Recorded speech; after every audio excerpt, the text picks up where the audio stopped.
The day Theodora Merritt arrived in Cutter's Creek, Wyoming Territory, in the spring of 1878, she stepped off the stagecoach with a leather satchel in one hand, a deed to 40 acres in the other, and a look in her eye that told every man on that dusty Main Street she had not come all the way from Cincinnati to be anybody's decoration. She was 24 years old, broad-shouldered for a woman but graceful with it, with dark auburn hair pinned back beneath a wide-brimmed hat that had seen better days, and green eyes the color of new grass after rain. She had inherited the land from her late father, Samuel Merritt, who had staked the claim in 1874 before a bad heart had taken him in the winter of 1877. Her mother had passed 3 years before that. There was no one left to tell Theodora what she ought to do with the land, which suited her perfectly, because she already knew exactly what she intended to do with it.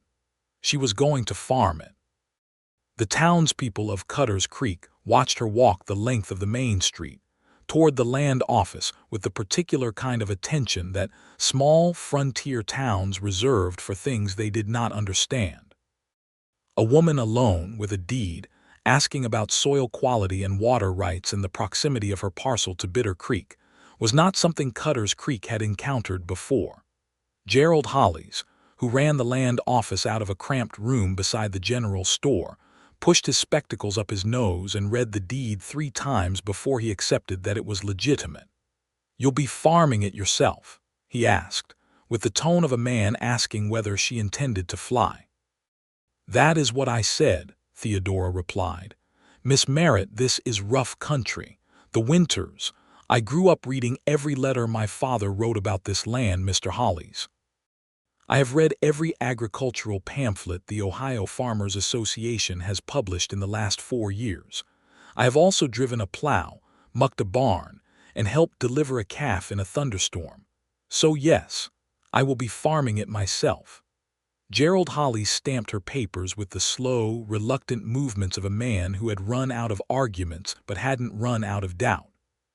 The 40 acres sat about 3 miles southeast of town, in a shallow valley, where a finger of Bitter Creek bent south before straightening out again.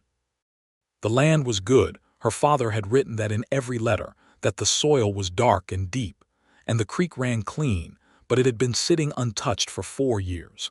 And the grass had grown tall, and the fence posts her father had put in had begun to lean like tired men. The small cabin he had built before his illness had taken him was still standing, solidly enough, though the roof needed patching, and the chimney wanted new mortar, and there was a family of starlings living in the eaves. Theodora spent her first 3 days doing nothing but cleaning.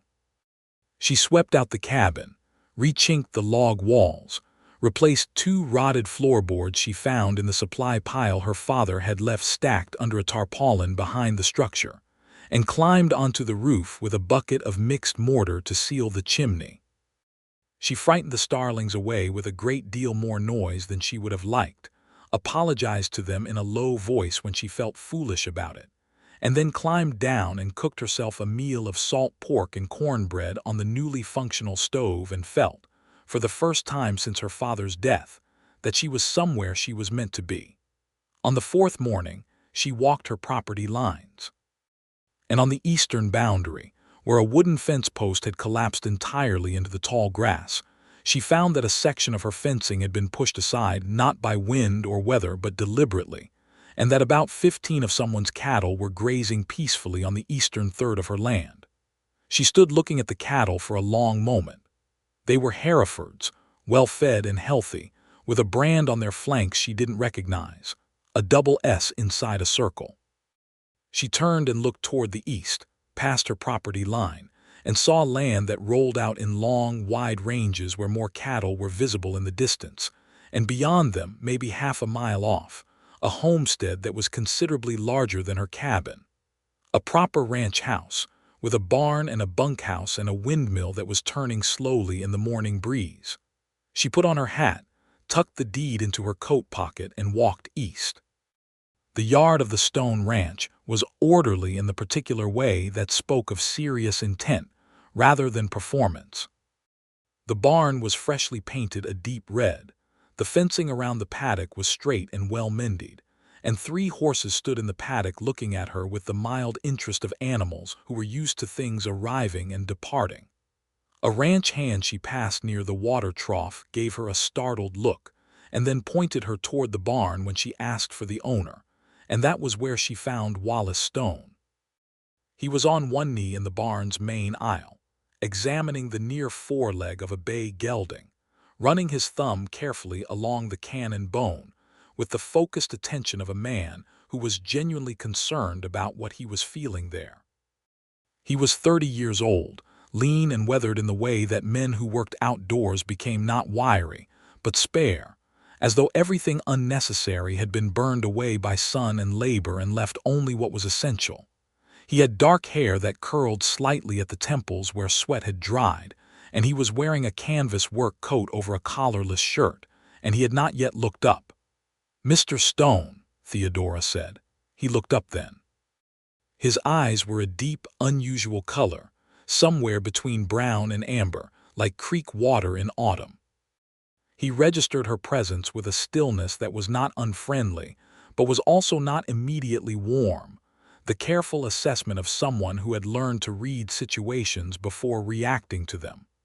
"That's me," he said. He patted the gelding's flank and stood up, brushing his hands on his trousers. He was taller than she had estimated from his kneeling position, and he looked at her with a directness that she appreciated, because she had no patience for men who looked over a woman's shoulder when they spoke to her, as though expecting someone more relevant to arrive. "I am Theodora Merritt," she said. "I own the 40 acres to your west, along Bitter Creek." Something shifted in his expression, not guilt exactly, but a kind of acknowledgement. "Samuel Merritt's land," he said. "My father's land, my land now. I heard someone had come to take up the claim." He paused. "Miss Merritt, I owe you an apology about that fencing." She had not expected that to be his opening move, and it disarmed her slightly, though she kept her expression steady. "Go on," she said. "That fence line went down in December during the ice storm we had. I sent one of my hands to mend it.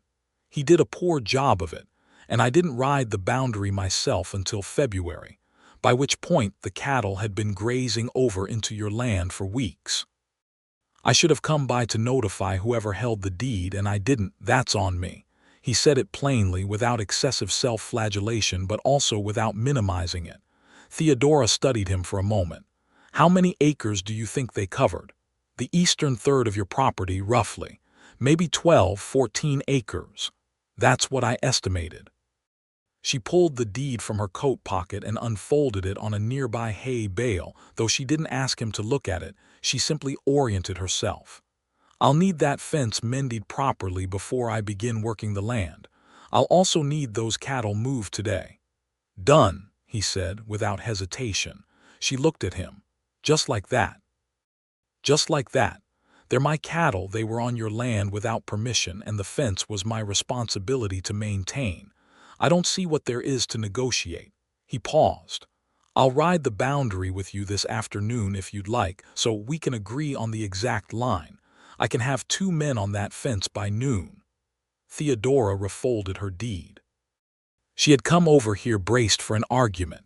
She had heard enough about cattlemen and water rights, and the way larger operations swallowed smaller ones, particularly when the smaller one was being run by a woman alone, and the complete absence of that argument left her momentarily uncertain how to proceed. "That would be satisfactory," she said, and then, because she had been raised to be honest even when it inconvenienced her, "I came over here expecting a fight." Something moved in those amber-brown eyes, not quite amusement, but something close to it. "I could tell," he said.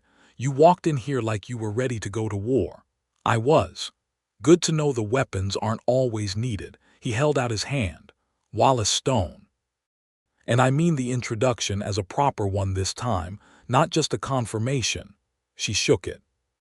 His grip was firm and equal, not the limp condescension some men offered women, as though they were shaking hands with something delicate, and not the excessive pressure of men trying to make a point.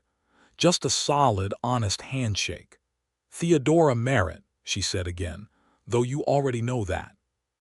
They rode the boundary together that afternoon, just the two of them, and Theodora learned several things about Wallace Stone in the course of 2 hours that she would not have been able to learn in 6 months of social calls. He had bought the Stone Ranch 4 years ago from a man named Caldwell who had gone broke trying to run cattle without understanding the Wyoming winters. He had grown up in Kansas, the middle son of 3 boys on a working cattle ranch, and had come north because the land here was cheaper and the grass was better. He ran 230 head of Herefords on 900 acres, and he had 2 permanent ranch hands, a compact, cheerful man named Pete Dawes and a quieter, older man named Jim Caraway, and he hired additional men seasonally. He did not ask her what a woman was doing trying to farm 40 acres alone. He asked about her planned crops, and when she told him she intended to put in winter wheat and a kitchen garden, and eventually expand to oats if the first season went well, he asked intelligent follow-up questions about soil preparation and whether she had yet had the water level of the creek tested. He listened to her answers without interrupting, and without the faintly patronizing nod that men employed when they were listening to women talk about things they considered the women didn't understand. By the time they had ridden the full boundary and the fence crew was already at work on the eastern section, Theodora realized she had been talking to Wallace Stone for 2 hours and had not once felt the urge to defend her right to be having the conversation. That was new. The spring of 1878 unfolded in Cutter's Creek, with the particular urgency that frontier springs always carried everything that needed to be done before the summer heat set in, and before the rain stopped had to be done immediately and all at once, and there was never quite enough time or labor for any of it. Theodora worked her 40 acres from first light to last, and she did it alone because she could not yet afford to hire help, and because she was also, if she was honest with herself, determined to prove that she could. She broke the east field herself with a single-bottom plow borrowed from Gerald Hollies at the land office, who had a small equipment lending arrangement with several of the farming claims in the area. She had driven a plow before, but not on ground this stubborn. The Wyoming soil, for all its richness, had been undisturbed long enough to develop a tough sod layer that fought back with everything it had.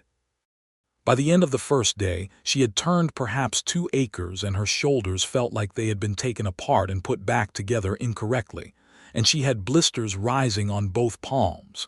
She wrapped her hands in strips of clean cloth and went back out on the second day, and the third, and the fourth.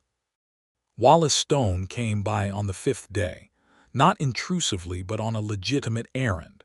He had a letter that had been delivered to the Stone Ranch by mistake, addressed to Theodora from Cincinnati, which turned out to be from her father's old solicitor about a minor matter of the estate. He brought it to her at the edge of the field she was plowing, where she was taking a brief rest and drinking from her canteen, and he looked at the turned earth behind her and at the ground still to be broken ahead of her, and he said, very carefully, as though choosing his words with precision, "I have a 2-bottom plow sitting in my barn doing nothing. You get twice the ground in half the time." She looked at him. At what rate? She asked, because she had learned already that nothing in this territory came without some negotiation, and she was not going to be in anyone's debt without understanding the terms. "No rate," he said. "It's sitting there idle. You'd be doing me a favor getting some use out of it. That is not how lending works. It is when the equipment would otherwise rust." He paused.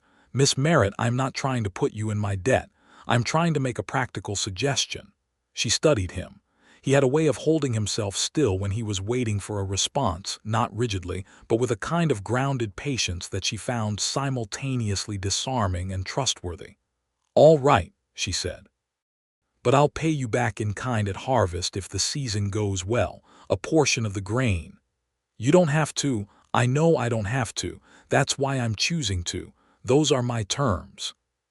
He looked at her for a moment longer, and then something that was unmistakably a smile moved across his face, brief and genuine, the kind that was clearly not a social tool but an involuntary response. "Agreed," he said.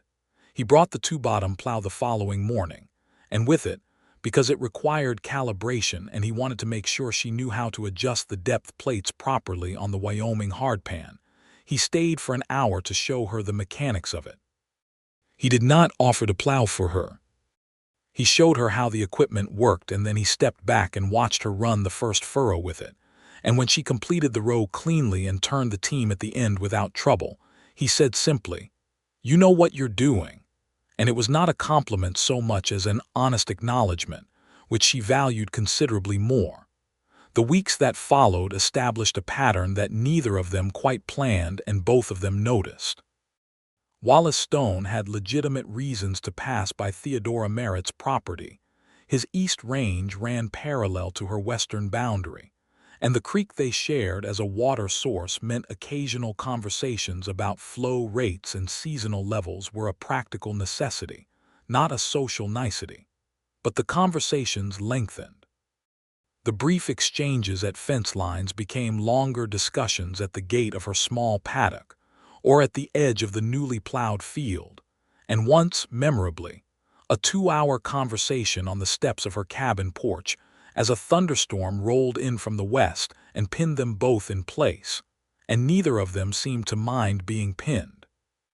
She learned that Wallace Stone had not been born taciturn.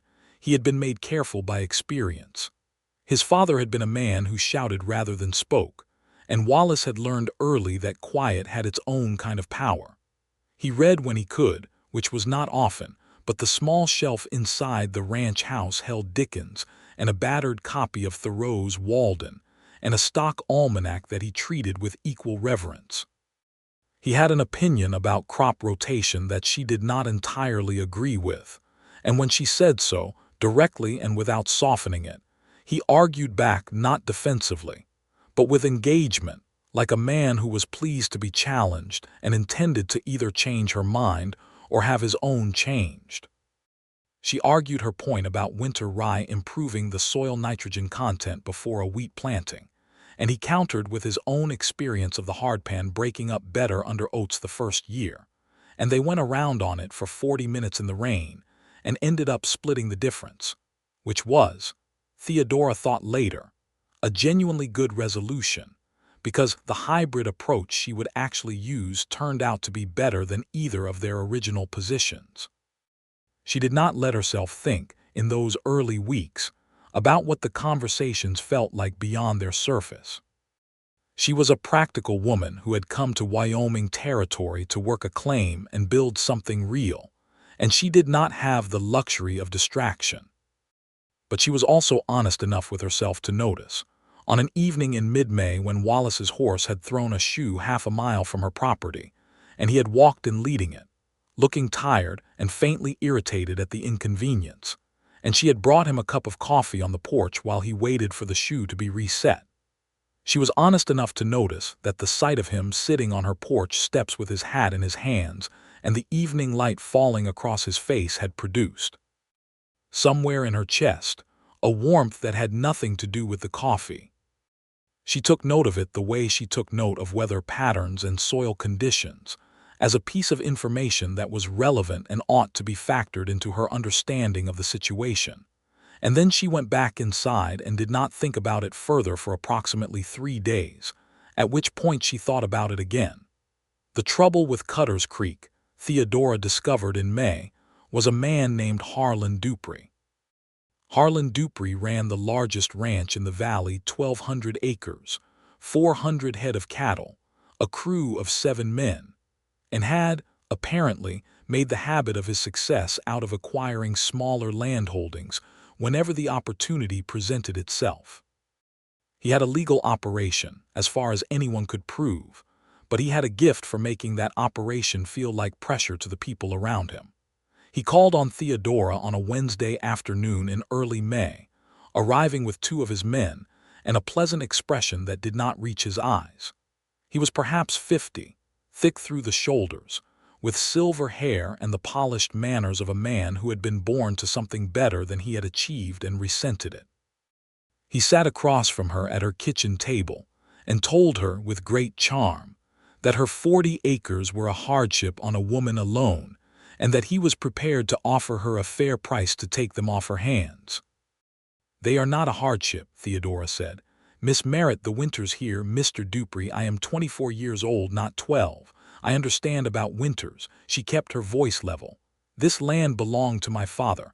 I did not travel from Cincinnati to sell it to the first person who knocked on my door." "The second person," Harlan said pleasantly. "I believe Wallace Stone knocked on your door first." She looked at him without expression. "Mr. Stone returned cattle that had strayed onto my property and helped me understand the boundary lines. That is not the same thing as an offer to purchase." Harlan Dupree's pleasant expression thinned slightly at the edges. "I'll offer you $800. The land was worth 3 times that, and they both knew it, if she worked it through even a moderate harvest." "No thank you," she said. He left without further argument, but one of his men, she saw it from the window as they rode out, kicked over the fence post at her gate on the way past, casually, as though by accident, and the man did not look back. She told Wallace about it that evening at the boundary fence, because he needed to know Dupree's land ran along the northern edge of the Stone Ranch as well, and men like Harlan Dupree rarely directed their pressure in only one direction. Wallace Stone's face went very still when she described the visit, not angry but concentrated, the way a river concentrated into a narrower channel and moved faster. "He's been after my North Range for 2 years, he said quietly. "Then he is working on both of us." "Yes," he was quiet for a moment. "He won't do anything directly illegal, he never does, but he'll make things inconvenient." "He already has." She told him about the fence post. "I'll help you reset it." "I've already reset it," she said. "I'm telling you because you should know what kind of man we're dealing with, not because I need help resetting a fence post." He looked at her that steady, amber-brown gaze, and she saw the moment he registered what she had said and adjusted, without resentment, to the reality of what she was telling him. "Understood," he said. "And you're right, we should both be watching for it." She noticed that too. The spring deepened into early summer, and Theodora's wheat went in on schedule. She had put in 8 acres of winter wheat and 2 acres of a kitchen garden, beans, squash, beets, and a row of corn that she had no practical reason for planting, except that her father had always grown corn, and she missed the smell of it in the summer heat. The work was relentless and singular, and she loved it with a ferocity that sometimes surprised her. She loved the physical specificity of it, the way a healthy seedling felt different from a struggling one when you pulled back the soil to check the roots, the sound the creek made in the early morning before the wind picked up, the particular satisfaction of a straight furrow running to the horizon. She also loved, though she was more careful about admitting it, the evenings. The evenings were when Wallace Stone came by most often, after his own work was done, ostensibly for practical reasons. A question about the shared fence maintenance, or to return a tool she had lent him, or to bring her information he had gathered in town, because he went into Cutter's Creek more frequently than she could, and the general store's gossip network was useful for tracking Harlan Dupree's activities. But the practical reasons became thinner as June came on, and eventually they stopped requiring practical reasons entirely. He would come and sit on the porch steps, and she would bring out 2 cups of coffee, and they would talk until the stars came out. They talked about everything, about the territory, about the proposed statehood of Wyoming that people were beginning to discuss in earnest, about the fact that Wyoming Territory had given women the right to vote in 1869, which Theodora felt strongly about, and Wallace agreed with, saying that a territory that trusted women with votes ought not to be surprised when women turned up to run farms.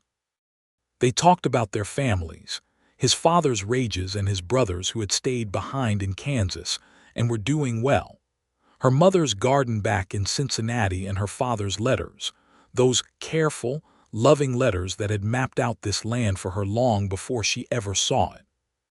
One evening in June, she read him one of the letters. She had not planned to.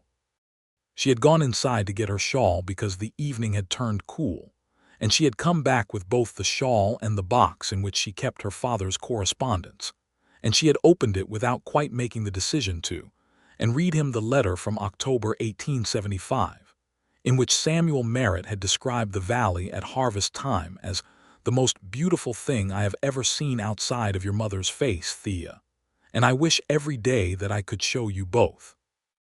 She folded the letter carefully when she finished, and she did not look at Wallace because she was not certain her expression was as composed as she wanted it to be, but she heard him let out a slow breath.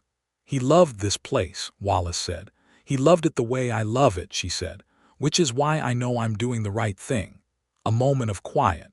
Then Wallace said, I know you are too. She looked at him then. He was looking at the darkening sky over the creek, his cup held loosely in both hands, and there was something in his profile, in the line of his jaw and the set of his shoulders, that was so completely unperformed that it caught her off guard. He was not trying to seem anything. He was just there, present and genuine in the quiet of her porch on a June evening, and it struck her with the force of something significant that she trusted this man. Not because he had done everything right, though he largely had, but because he had been consistently, unreservedly himself, and herself was all she had ever wanted from anyone. She did not say any of that. She sipped her coffee, and they watched the stars come out and talked about whether the summer would be wet or dry. And eventually, he said goodnight and walked back to his horse and rode east into the dark, and she sat on the porch for a while longer listening to the creek. The summer brought Harlan Dupree's inconveniences, as promised.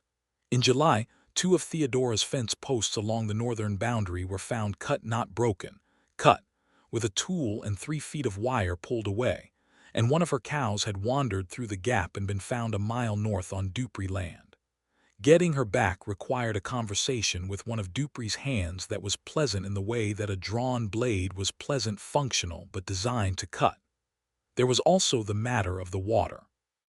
Bitter Creek flowed through both Theodora's and Wallace's land before it ran north, and eventually curved around the edge of Dupree's northern range. In late July, Theodora noticed the creek level dropping. Not dramatically, but measurably. She had been marking the water level on a post at the bank since April, and in 3 weeks in July it dropped 6 inches below its June average. She and Wallace rode the creek upstream together on a Sunday morning, following it north past her property line, past an area of open range, and found, about a mile north of her boundary, a temporary earthen dam, crude but effective, that someone had thrown up across the creek. It was not on anyone's registered land. It was on public range. But it was diverting roughly a third of the creek flow westward into a drainage ditch that eventually fed into one of Dupree's stock ponds. Wallace looked at it for a long time without speaking. Then he said, "That's illegal." "It is," Theodora said. "It's also clever enough that it'll take time to prove. We document it first." He pulled a small notebook from his coat pocket. She noticed he always had it and began making notes. Measurements, observations, the date and time. She watched him, and then pulled out her own notebook and did the same, and they worked through it methodically. 2 people who had both independently learned that the most useful response to injustice was precision.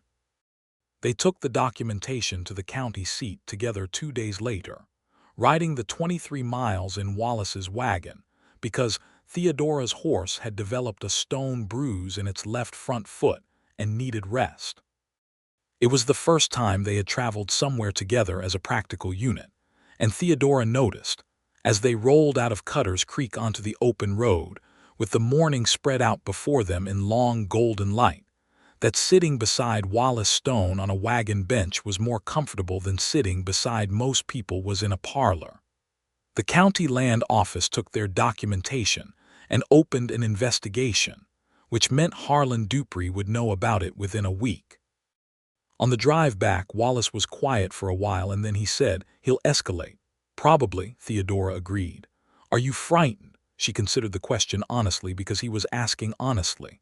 "I am cautious," she said, "which is not the same as frightened. If I let myself be frightened off my father's land by a man who is too greedy to leave things he doesn't own alone, then everything my father built out here means nothing." Wallace was quiet again. Then, "Your father would have been proud of you."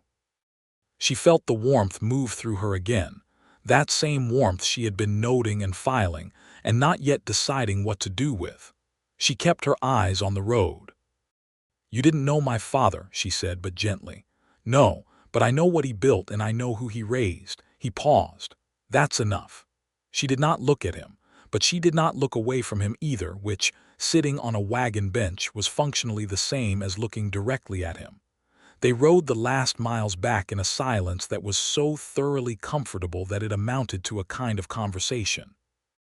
It was August, on a Saturday morning, when things between Theodora Merritt and Wallace Stone finally shifted from what they had been to what they were becoming. She had been trying to repair the roof of her chicken coop, which the July winds had partially lifted, and had managed to get herself into a position where she was balanced on the coop roof with a hammer and a can of nails and a piece of board. And the board was slightly too long, and she needed one more hand than she had to hold it in position while she nailed it. She was working through the problem. She would have solved it eventually. She was certain of it, when Wallace arrived on his horse and surveyed the situation from the ground. "Do you want a hand with that?" he called up. "That would be useful," she admitted, which, for Theodora, was fairly close to asking outright. He tied his horse, climbed up beside her, and held the board while she drove the nails, and they worked through it with the easy efficiency of people who had spent enough time observing each other's working rhythms to anticipate what came next. When the board was secure, she sat back on her heels to assess it, and he sat beside her, and they were both on the roof of the chicken coop in the August morning heat with the whole valley spread out around them, and it was one of the more absurdly pleasant moments Theodora had had in recent memory. "You can see all the way to the North Ridge from here," she said. "You can see Dupree's smoke," he said with dry humor, nodding toward the north where the faint smear of a chimney fire was visible. She laughed. It surprised her. She was not someone who laughed often, and she was rarely surprised by her own reactions, but it came out fully and freely, and she looked at Wallace and found that he was looking at her with an expression that made her go very still. It was not a complicated expression. It was, in fact, very simple. He was looking at her the way people looked at things they could not stop looking at, not with possessiveness, but with a kind of grateful recognition, as though her laughing face on a chicken coop roof in the morning sun was something he had not expected and was not yet ready to stop seeing. He looked away first. Not quickly, not with the embarrassed jerk of someone caught doing something shameful, but with a kind of deliberate care, as though making a decision. "The wheat is coming in beautifully," he said, looking out toward her east field where the green was deepening and the heads were beginning to form. "Yes," she said. Her voice was entirely steady. "It's a good crop. You should be proud." "I am." She paused. "I couldn't have broken the ground without your plow. You'd have broken it eventually, probably, but the timing would have cost me a week, and a week in the growing season is not nothing." "Then we're even," he said, "because the documentation we brought to the county office together is moving faster than it would have if I'd gone alone. Dupree's dam comes down next week." "I know." She had gotten the letter the day before. She looked at the east field. "Wallace." He turned at his name, and she was looking at him now directly. "I wanted to say thank you," she said. "Not for the plow or the fence repair or the creek business, though all of those things matter, but for the way you've done it. You've never," she searched for the right words because she wanted them to be right, "you've never made me feel like I needed to justify why I'm here or what I'm doing or whether it's appropriate for me to be doing it." He was very still in that particular way he had. "Around here," she continued, "that is not nothing either." "No," he said, "it isn't." He paused. "Theodora." And her name in his mouth, full and unhurried, was different from how anyone else said it. "I don't think you need justification. I think," he stopped, and she saw him choose his words with the same precision she used with hers. "I think you're one of the most capable people I have ever met. Man or woman, I think this land is lucky to have you on it."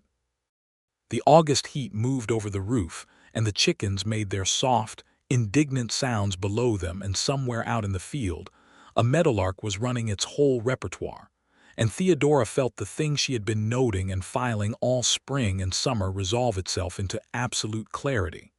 She was in love with Wallace Stone.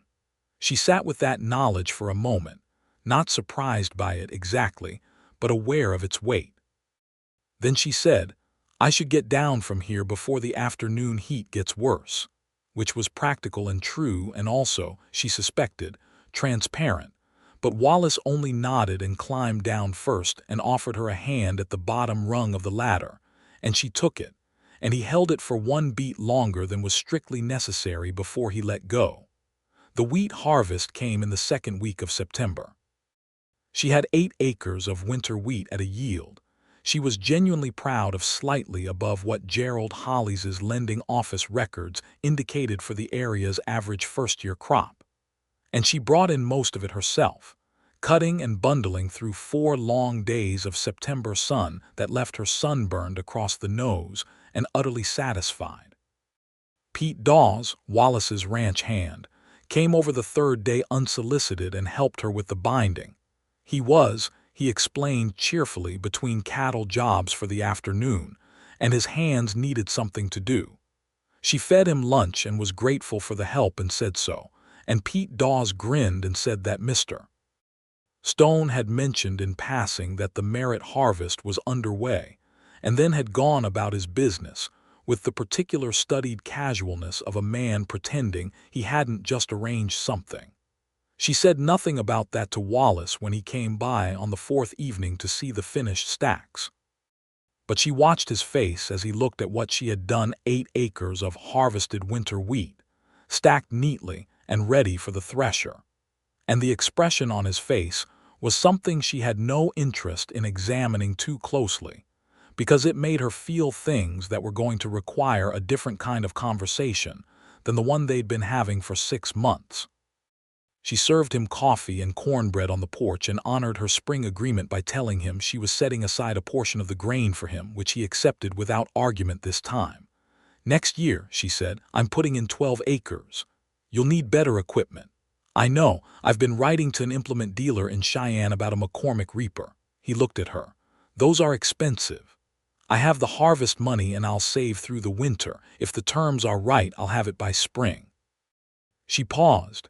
"Gerald Hollies told me the bank might offer a farm improvement loan to established claims. This will be my first full season, so I qualify." Wallace was quiet for a moment. Then, "I was going to ask you something this evening." She set her coffee cup down. The night was clear and the creek was audible in the quiet, its perpetual conversation with the stones in its bed. "I have a proposition," he said, "and I want to say it properly, so hear me out before you answer." "All right," she said. He turned on the step to face her more fully, and she saw that he had thought about this carefully, the way he thought about everything that mattered. "I have 900 acres. A substantial portion of it is being used at maybe 60% of its capacity because I'm primarily running cattle and I'm not using the rich bottomland on the south side of the creek, your side of the creek, for anything but range. You have 40 acres and a real gift for farming, and you've already proven that the soil produces well." He paused. "I'm not talking about selling or buying or any change to ownership. I'm talking about a working arrangement. A genuine partnership between the ranch and the farm. You manage the agriculture on the bottomland parcels, yours and eventually the additional acreage on the south side that I haven't been using, and we share resources, equipment, labor in the seasons when both operations need hands at the same time, the water management. The grain you produce feeds my cattle through the winter at a rate I currently pay through the nose to import from Laramie, and you get stable purchase contracts and access to better equipment than you could finance alone in the first few years." He stopped. He was watching her with that careful patience. She was quiet for a long time. The creek talked in the dark. A nighthawk cut across the sky above them. "That is a very rational proposal," she said at last. "It's a good business arrangement," he said, "for both of us." "It is." She looked at him. "Is that all it is? The stillness that came over him then was different from his usual considered quiet. This was the stillness of someone who had arrived at the edge of something and was deciding whether to step. "No," he said, quietly and with the same directness he brought to everything else. "It is not all it is." The creek continued its conversation with the stones. Theodora's hands were folded in her lap, and she was looking at him with the same directness, and she thought, "This is the most honest thing I have been near in a very long time." "I need to say something," she said. "Say it. If I enter any arrangement at all, business or otherwise, I do it as an equal, not as an assistant, not as a dependent, not as a woman being helped along. An equal. My land is mine, my decisions about my land are mine, and any shared decisions are exactly that, shared. If you want a partner, that is what a partner means. I will work this land as your equal, or I will not work it with you at all." She said it clearly and without softening, because she needed him to hear it fully, and because she would not be able to respect him or herself if she softened it. Wallace Stone looked at her for a long moment. Then he extended his hand. "Deal," he said. She looked at his hand. Then she looked at his face. And what she saw there was not concession or tolerance or the careful management of a difficult woman. What she saw was recognition, the genuine, whole recognition of someone seeing another person clearly and being glad of what they saw. She shook his hand. "Deal," she said. His grip held for a beat longer than necessary, and when he released her hand she was aware of the absence of his warmth in a way that was entirely unambiguous. "Theodora," he said, and her name again had that particular weight. "I have been wanting to tell you something since June." "June," she repeated. "The evening you read me your father's letter. I wanted to tell you then. I didn't because I thought you needed me to be reliable first, to be consistent, before any of this other thing." She understood that. She understood it so completely that she felt something in her chest ease like a knot that had been held for months releasing all at once. "You were right," she said. "I know I'm asking a lot," he said. "I know what you came here to build. I don't want to be in the way of that." "You're not in the way of it." She looked at the dark field, the dark creek, the dark ridges north and east. She searched. "You're part of the landscape now. You have been for months. I kept noting it and not deciding what to do with it, and then this summer I decided." She paused. "I decided that this is what it is, and I have no interest in pretending otherwise." He was very still. "So," she said, because she was Theodora Merritt and she did not leave things unfinished, "if you have something to tell me, you should probably tell me." "I love you," Wallace Stone said. He said it the way he said everything that mattered, plainly, without ornament, with his full attention on her face. "I have loved you since somewhere around the second week of May when you argued with me for 40 minutes in the rain about nitrogen content and were entirely correct and didn't have the slightest interest in being gracious about it." She laughed again. It came out the same way it had on the coop roof, full and free and genuine. He was smiling now, that brief, involuntary smile she had come to watch for. "I love you too," she said. "Since roughly the same time, though the argument about crop rotation was not the moment for me. The moment was when you said my father would have been proud of me, and you said it like it was simply true. The silence after that was not empty.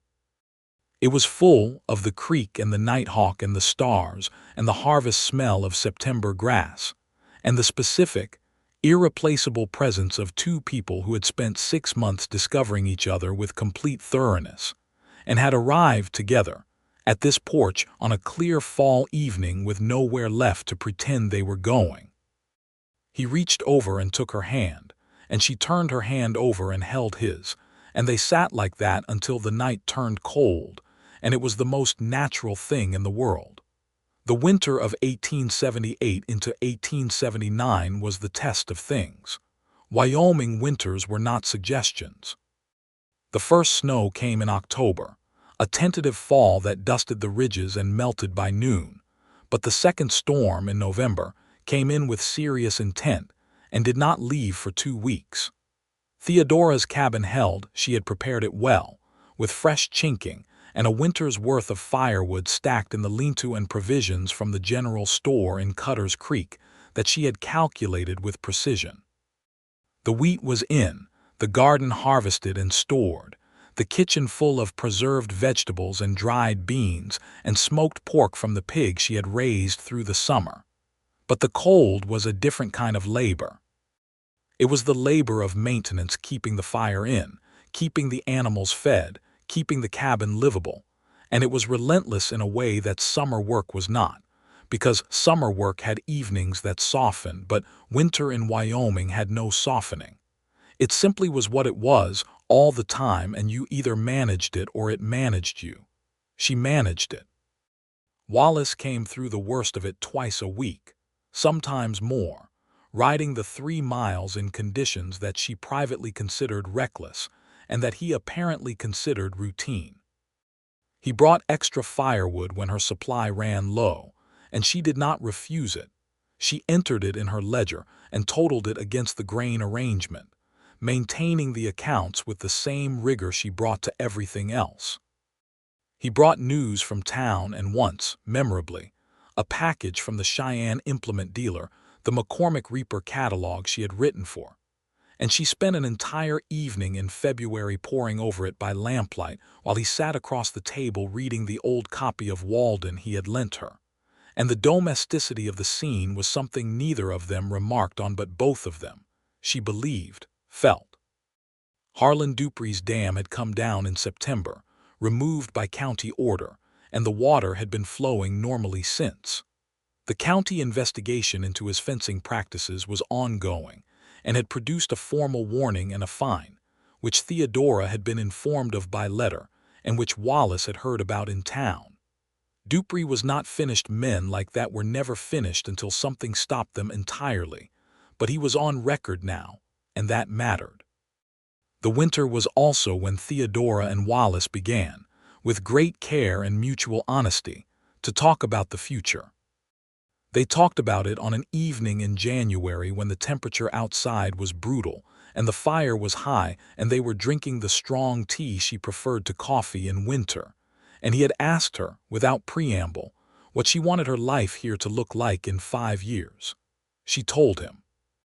She told him about the 12 acres of wheat, and the oats she wanted to try the following year, and the possibility of putting in an orchard eventually along the south-facing slope, and the barn she needed to build that was larger than the current structure, and the second well she wanted to dig.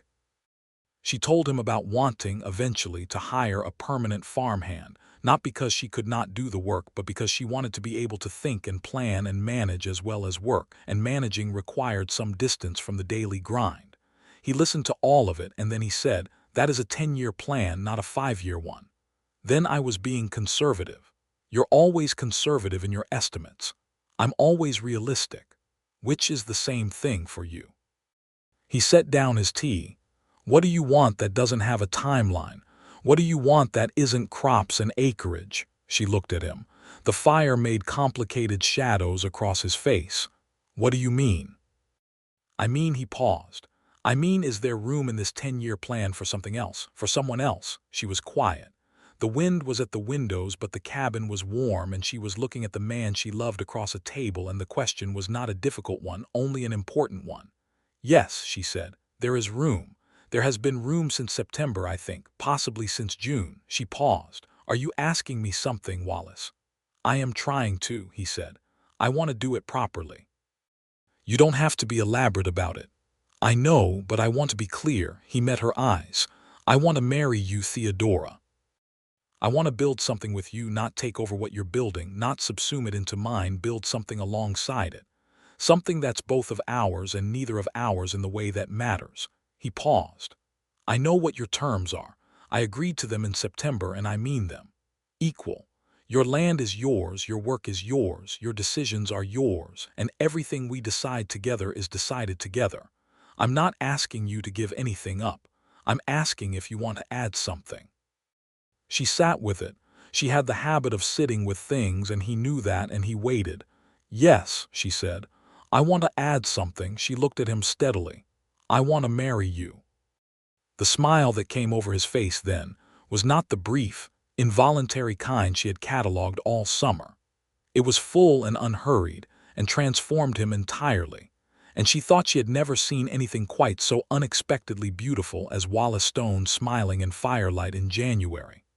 They were married in April of 1879, at the small white church on the main street of Cutter's Creek, on a clear morning with the smell of new grass coming in through the open church doors. Gerald Hollies was there, and Pete Dawes and Jim Carraway, and several of the farming families from the surrounding claims who had come to know Theodora through the previous year, and the schoolteacher, Margaret Price, who had been one of the first women in Cutter's Creek to welcome Theodora without reservation. Wallace's brother Daniel had ridden up from Kansas for the occasion, a weathered, cheerful man who looked enough like Wallace that she would have recognized him anywhere, and who had shaken her hand with the same honest grip and said, "I am very glad my brother had the sense to find someone like you." She wore a dress she had made herself over the winter deep green wool, nothing elaborate but well cut and fitted, and she wore her hair down for the first time anyone in Cutter's Creek had seen, and she wore her father's watch on a chain at her collar because he ought to be present for this, she felt, in whatever way he could manage. Wallace stood at the front of the church in his best coat, and looked at her coming down the aisle with an expression that she would carry with her for the rest of her life, pure and uncomplicated and entirely his.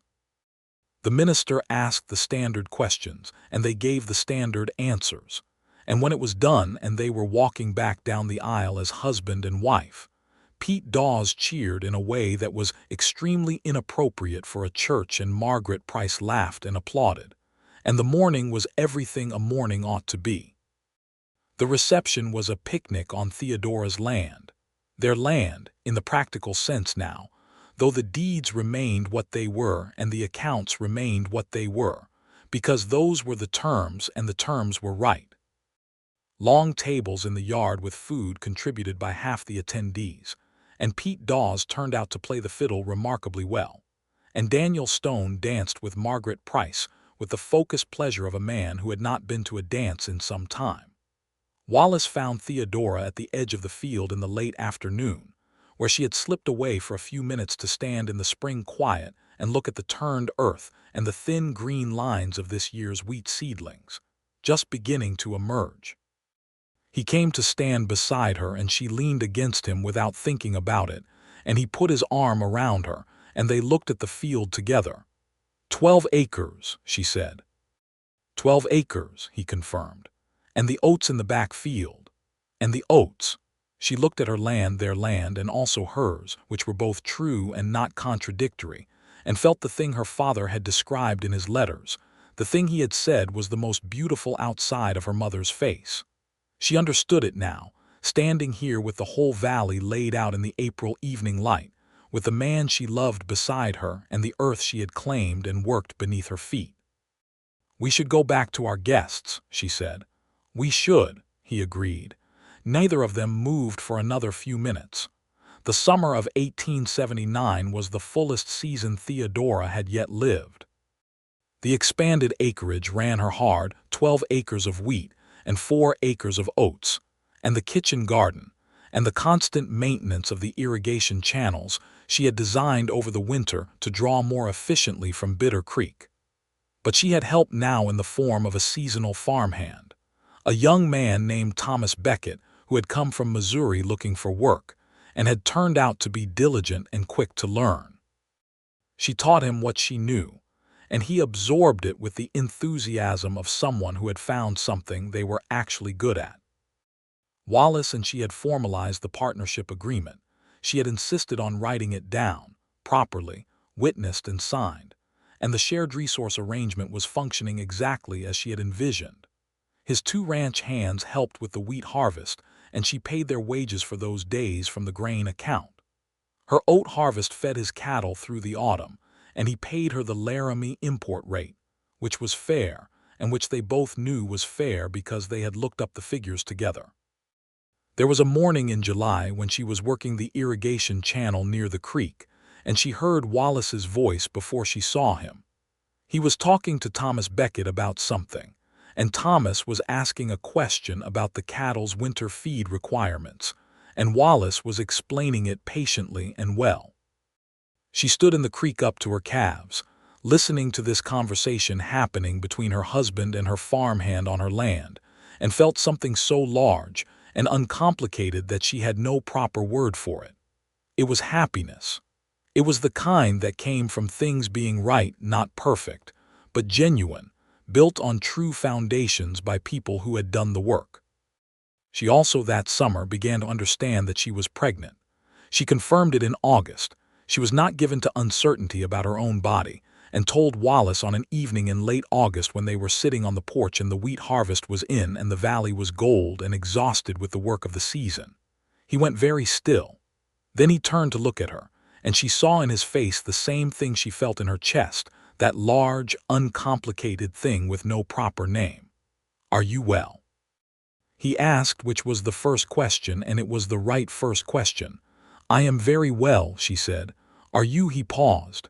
"How do you feel about it?" She looked at the creek in the evening light. She thought about what she felt genuinely, honestly, without performing what she was expected to feel. "I feel that there is going to be someone new here next spring," she said. "And I feel that the land is big enough for someone new, and I feel," she stopped. "I feel like my father would have been very happy." Wallace took her hand. He held it with the same honest grip he'd had from the beginning, and she held his back, and they sat on the porch until the stars came out and the creek talked in the dark, and the nighthawks cut their arcs across the sky above the valley. The winter of 1879 into 1880 was gentler than the previous one, which Theodora appreciated in a practical sense, without trusting it. Entirely, Wyoming winters were not to be trusted regardless of their initial presentations. She kept her preparations thorough and her fires high, and she continued working through the winter at the planning and record-keeping that sustained the farm through the growing seasons. Wallace was attentive without being overbearing about her pregnancy, which meant he occasionally carried things she could have carried herself, and she let him, because the distinction between what she could do and what made sense to let him do was not a fixed line but a judgment call, and she trusted her own judgment. She also, that winter, received a letter from a woman named Clara Finch, who had staked a claim on the north edge of the valley in the autumn, and was having trouble with Harlan Dupree, who was apparently now diverting hay shipments intended for her property, and claiming the delivered quantities were what she had ordered. Clara Finch was 26 and had come from Illinois with her widowed mother, and her letter to Theodora. She had got the address from Gerald Holly's, was precise and well written, and indicated someone who was frightened but not beaten. Theodora wrote back immediately with the name of the county land attorney she and Wallace had worked with on the creek matter, and she invited Clara Finch to come to the Merritt Stone place in the spring to discuss the specifics of the situation, because the more documented cases existed against Harlan Dupree, the stronger the overall legal position became. She showed the letter exchange to Wallace that evening. He read it and said, "You're building something else too." "Someone has to," she said. He handed the letters back to her. "I'll draft a letter to Daniel Hardy at the county office tomorrow," he said. Daniel Hardy was the county commissioner who had been sympathetic to their creek case. A pattern of complaints from multiple landholders is a different thing from a single dispute. "That is exactly what I was thinking," she said. He smiled. "I know." Harlan Dupree, as it turned out, had overreached in a direction that finally provided what the county needed. In January of 1880, evidence emerged through Clara Finch's meticulous documentation, and the investigation that Theodora and Wallace's previous case had kept open that Dupree had been falsifying water rights filings, claiming riparian rights on sections of Bitter Creek that had never been legally his. The county commissioner's office opened a formal investigation, and by March, Dupree was facing a civil proceeding that his attorney was telling him, quietly, he was unlikely to survive with his holdings intact. He called on Theodora in February, not with charm this time, but with a kind of careful, contained energy that was worse. He sat in her kitchen and told her that this would be better resolved without the county's involvement, that there were ways to come to an understanding, that a reasonable woman would see the benefit of Mr. Dupree, Theodora said. She was 7 months pregnant, and she was sitting across from him at her kitchen table with her hands folded and her voice entirely even. You tried to buy this land from me 3 years ago, and I declined. You have interfered with my fencing, my water supply, and the access of my neighboring landholder to her own hay delivery. You have done these things because you believed that small claims held by women without powerful male relatives would yield under pressure. I did not yield. Clara Finch did not yield, and the county has not yielded. She paused. There is no understanding to be reached here. You should speak to your attorney.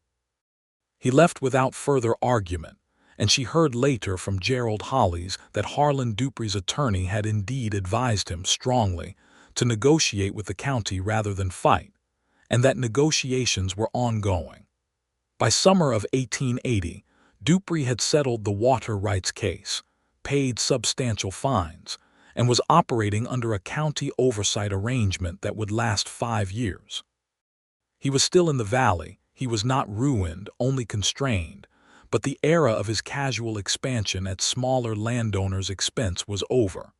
Clara Finch's hay supply ran freely, and the creek ran freely, and Theodora felt the satisfaction of a resolved matter deep in her bones. Her son was born on the 1st of March, 1880. He arrived in a spring snowstorm, which Theodora felt was appropriate. He was going to be a Wyoming person, and Wyoming people arrived in difficulty and thrived in it. Margaret Price came to serve as midwife, and Wallace was in the next room performing the particular quiet, controlled anxiety of someone who would rather be doing something, but understood that this was not a situation that required him. The baby was healthy and loud, and had his father's amber-brown eyes, which Theodora discovered when she looked at him for the first time in the snowlight of the morning, and felt the world rearrange itself slightly to include him. She and Wallace named him Samuel for her father. Wallace came into the room after Margaret had given the word and sat on the edge of the bed and looked at his son with the same complete, unperformed attention he gave to everything that mattered. He reached out one finger, and the baby, without any instruction from anyone, curled his small fist around it. Samuel Stone, Wallace said. Samuel Merritt Stone, Theodora corrected. He looked up at her. She met his eyes. Both names, she said. Both lines. He came from both of them. Samuel Merritt Stone, he said. And then he looked back down at the baby, and she saw, in the line of his jaw and the softness around his eyes, something that undid her completely in the most magnificent way. "Hello," he said quietly to the baby, as though they were meeting for the first time and introductions were the proper order of business. She laughed, and then she cried a little, which was very unlike her and which she attributed entirely to the circumstances. The years that followed built on each other with the solid, purposeful accumulation of a well-laid stone wall. Each one added something: an acre, a piece of equipment, a skill, a relationship, and none of them undid what the ones before had built.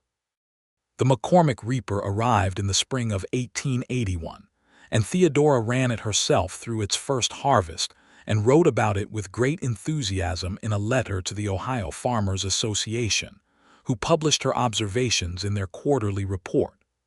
Gerald Hollies read the report and told her he was going to frame it, and she told him that was unnecessary, but privately was pleased. Thomas Beckett stayed on as a permanent farmhand, having proved himself so thoroughly over 3 seasons that dismissing him would have been both impractical and unkind. He married Clara Finch in the spring of 1882, which Theodora had seen coming for about a year, and which made her unreasonably happy.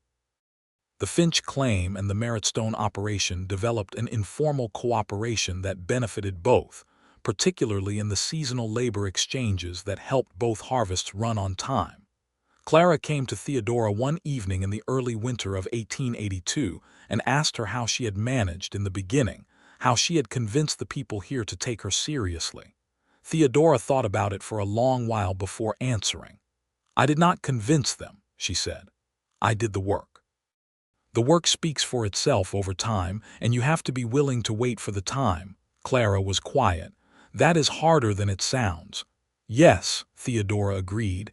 "It is, but it is also true. Keep your records, speak clearly, and do not let anyone else's doubt become your own. The land does not care who you are. It responds to good work."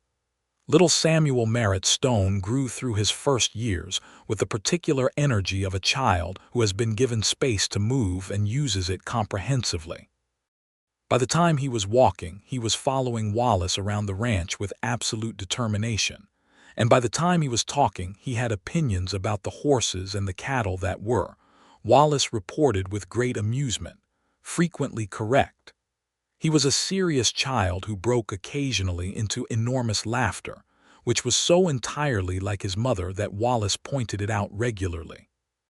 Theodora, watching her son watch his father check the fence line one autumn evening, standing with his small hands on the lower rail and squinting at the horizon with exactly Wallace's focused stillness, felt the particular kind of joy that is made of things lasting. A daughter came in the autumn of 1883, born in better weather than her brother and with her mother's green eyes. They named her Ruth. For no one specific, it was simply a name that suited her, strong and quiet and deep. She was different from Samuel, where he was focused and deliberate. She was quick and curious, interested in everything at once. And from the time she could walk, she was most happy in the garden, which Theodora took as a sign of character rather than predetermination and encouraged without directing.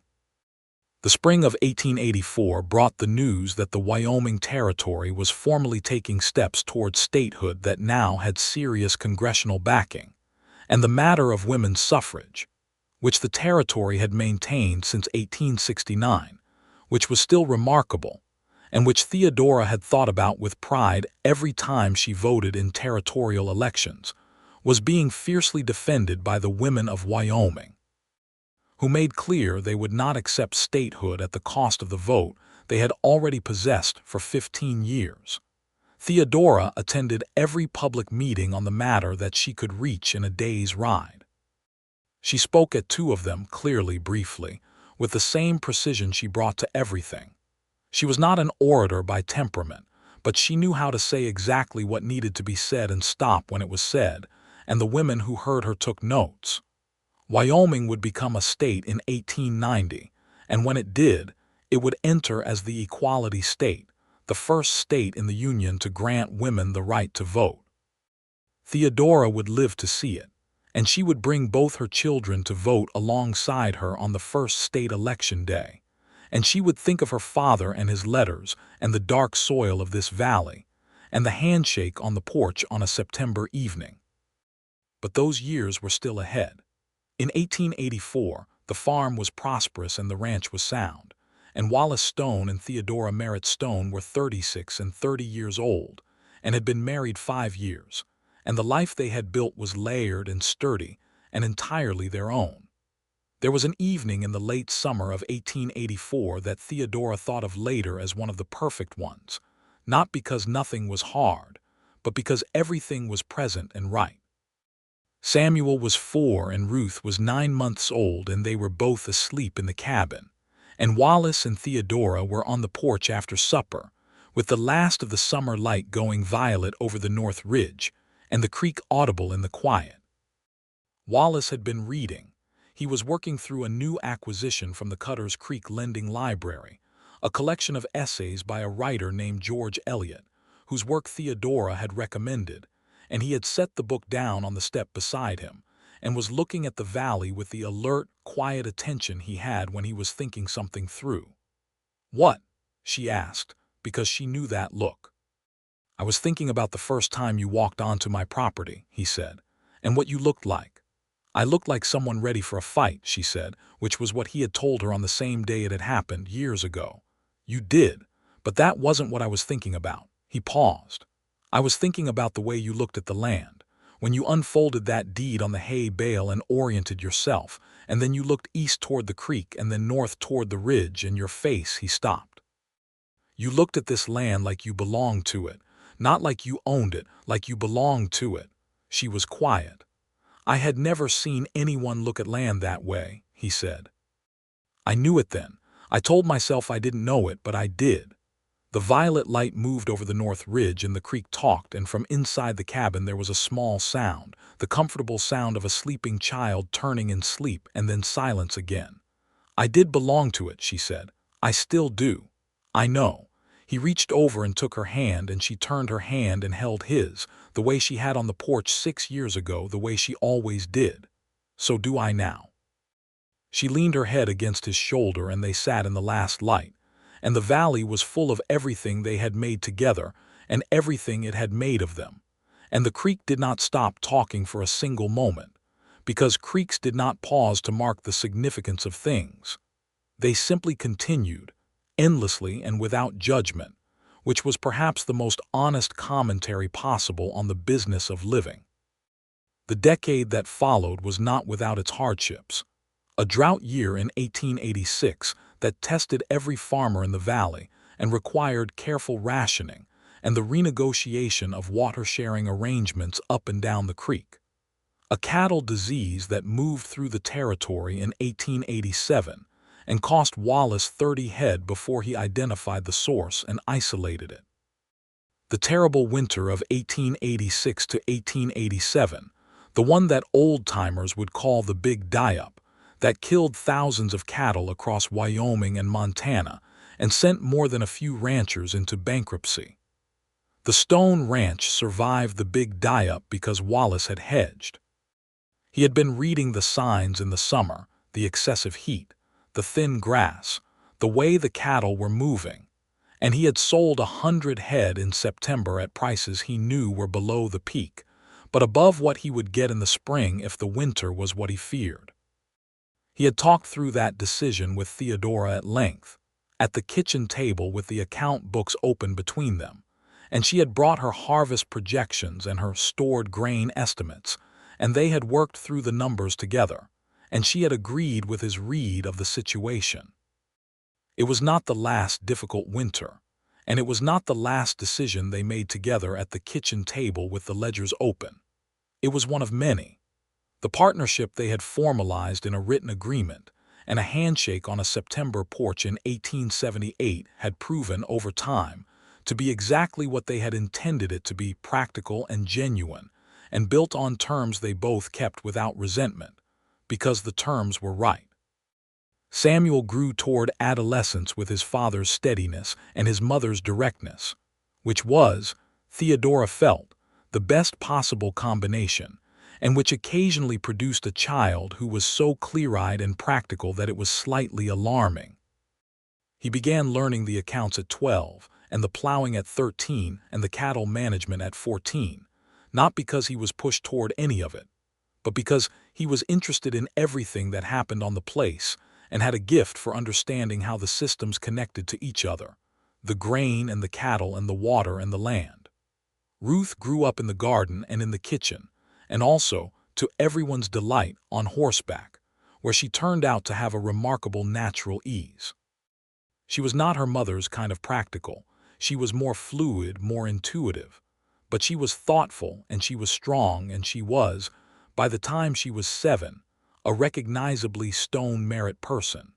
Someone who assessed a situation carefully and then acted decisively and did not require anyone's permission for either. On a morning in September of 1888, exactly 10 years to the month after the handshake on the porch, Theodora Merritt Stone stood at the edge of her south field and looked at what 10 years had built. 18 acres of winter wheat, 5 acres of oats, the original kitchen garden now expanded to 3 times its first size. The new orchard she had put in 3 years ago on the south-facing slope, beginning to produce its second real crop of apples. The cabin was gone, replaced in 1885 with a proper farmhouse, 2 stories, with a parlor and a separate kitchen and 4 bedrooms, built with their own labor and Thomas Beckett's help, and a hired carpenter from Cutter's Creek named Alvarez who did exceptional work with window frames. She could hear Wallace in the barn talking to Samuel about something, The geldings' feed schedule, she thought, from the fragment she caught, and she could hear Ruth in the garden singing to herself, a song she had learned at school, slightly off-key and entirely enthusiastic. The creek was at a good level for September. The wheat was a week from harvest. The apples were going to be exceptional. Wallace came out of the barn and saw her standing at the field's edge and walked over to her, the way he always did, directly, without fuss. He stood beside her and looked at what she was looking at. 18 acres, she said. 18 acres, he confirmed. I told Gerald Hollies in 1878 that I was going to farm this land. I know, he told me about it at the time. He used the word that in a way that was doing a great deal of work, she laughed. He's come around. Everyone has come around. He was quiet for a moment. The wheat is ready. 6 days, maybe 7. The heads are close. He nodded. They stood in the September morning in the familiar silence that was so full it required nothing added. I have been thinking, Theodora said, about putting in a second orchard on the east slope next spring, pear trees. That will take 4 years to produce. I know, she looked at him. I am planning ahead. He looked back at her, and there it was, that smile, the full, unhurried one she had first seen in January of 1879 by firelight, the one that still did to her chest what it had always done. Pear trees it is, he said. She took his hand. He held it. Down the slope, Ruth was still singing, and in the barn Samuel was asking questions in the clear, serious voice that was so entirely his father's, and the creek carried the morning light on its surface as it had always done, and as it would continue to do long after any of them were here to see it. The harvest came in on the 7th day, as Theodora had estimated. She ran the McCormick reaper herself through the first pass, as she did every year, and handed it to Thomas Becket for the subsequent rows, and she and Wallace and Samuel worked the binding and stacking through 3 full days, and the yield was the best she had yet recorded. She entered the numbers in the ledger that evening by lamplight, and added them to the column that ran back to 1878, that first modest harvest she had brought in with blistered hands and a borrowed plow, and absolutely no intention of stopping. The numbers climbed the page in her careful handwriting. Each year a little more, each year the land returning what she put into it and something beyond. Each year the proof of what she had known from the first day she stood in the Cutter's Creek land office with a deed in her hand and a look in her eye. She closed the ledger and Wallace was across the table with his lamp and his book, and the children were in bed, and the harvest was in, and outside the farmhouse the Wyoming night was enormous and clear and full of stars. I want to write to the Farmers Association again this year, she said. The new irrigation channel design worked better than I projected. Someone else should have the information. Write to them, he said, without looking up from his book, which was agreement and also faith, both in the same 3 words. She pulled out a fresh sheet of paper. She wrote to the Ohio Farmers Association and then to the Wyoming Territory Agricultural Board, who had been writing to her for 2 years asking her to contribute a column to their quarterly report. She accepted the column this time. She had enough to say, she decided. She had 10 years of information that other women on other claims in other valleys might need, and she was not going to withhold it out of modesty.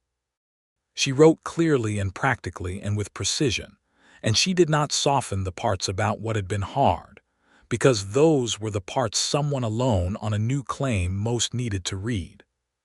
She wrote from her father's land, which was also her land, which was also her children's land, which was also the land of everyone who came after, and the creek outside the window kept its endless conversation with the Stones, and Wallace Stone read his book across the table, and somewhere upstairs Samuel and Ruth slept the deep sleep of children who were safe, and the wheat was in, and the apples were coming, and the pear trees would be planted in the spring. It was enough, and it was more than enough, and it was everything. In the spring of 1889, the pear trees went in on the east slope, 14 young trees in 2 careful rows, staked against the wind that came off the ridge. each one planted with the particular deliberateness of someone investing in a future they fully intended to be present for. Theodora dug the holes herself, as she had for the apple orchard, and Samuel worked beside her with his own shovel, steady and serious, asking questions about root depth and soil pH that were so precisely the right questions that she felt, each time, a pull of recognition so sharp it was almost painful. He was 13, Samuel Merritt Stone, and he was going to be someone worth knowing. Wallace brought Ruth out on his shoulders to see the trees go in, and Ruth, who was 5, expressed the opinion that they should also plant cherry trees, and Theodora said, "Next year," and meant it, because she was always planning ahead and the east slope had room. On a warm evening in April, with the pear trees in the ground and the wheat seedlings in the field, and the sound of the creek rising with the snowmelt from the ridges, Theodora Merritt Stone sat on the porch of the farmhouse her hands had helped to build and looked at the valley that had been her father's dream and had become her life.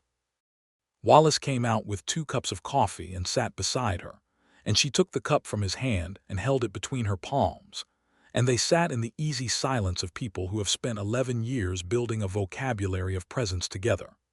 The valley held the evening light in the particular way that only wide open land could spread evenly across the grass, and the new wheat and the creek surface, and the long south slope where the apple trees were budding out white against the sky. The ridge to the north was still snow-capped. 3 of Wallace's horses were in the paddock, moving slowly in the soft light. "The Farmers Association wrote back," Theodora said.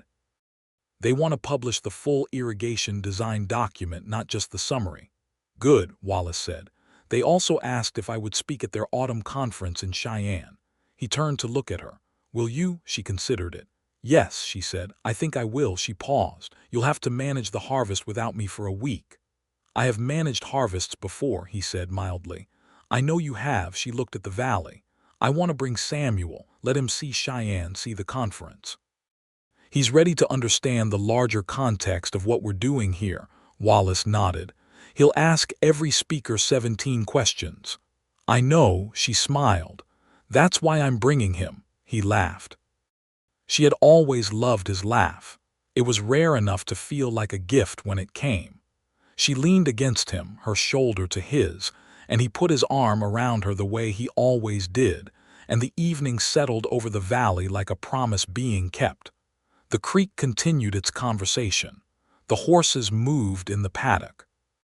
The pear trees were in the ground and the apples were budding, and the wheat was coming, and Samuel was going to ask 17 questions at the Cheyenne conference, and Ruth was going to want cherry trees next year. And the land that her father had loved and she had claimed and built and defended and deepened lay around her in every direction, full of everything she had put into it and everything it had given back. Theodora Merritt Stone set down her coffee cup and looked at the deed country of her life, the 40 acres that had become more, the partnership that had become love, the love that had become a family, the family that had taken root in this valley the way she had always believed her father had meant for something to take root here, and she felt the completeness of it without needing it to be finished, because it was not finished, and that was the best part. There were cherry trees to plant. There were columns to write.